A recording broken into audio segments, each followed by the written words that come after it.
কথায় আছে সাহস ভালো, কিন্তু অতিরিক্ত সাহস ভালো না। মাঝে মধ্যে অতিরিক্ত সাহসই বিপদের কারণ হয়ে দাঁড়ায়। ধরুন আপনি ঝর্ণায় নেমেছেন, একটি সাপ আপনাকে তেড়ে আসলো, তখন কি করবেন? ভাবছেন কিছু না ভেবেই দৌড় দেব, আর সে সাপটি যদি হয় কিং কোবরা, দৌড়ের গতিটা একটু বেশিই হবে।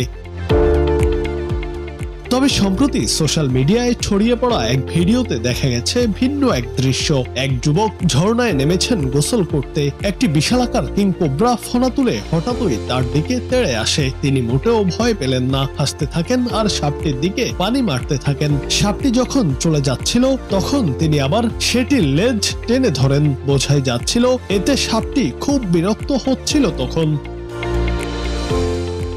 যুবকের এমন কর্মকাণ্ড প্রকাশ্যে আসতেই সোশ্যাল মিডিয়ায় অনেকেই তার সাহসের প্রশংসা করেছেন। কেউ আবার বলেছেন এত দুঃসাহস দেখানো ভালো নয়। তার এমন কর্মকাণ্ডের জন্য কেউ কেউ আবার তাকে পাগল বলেও আখ্যা দিয়েছেন।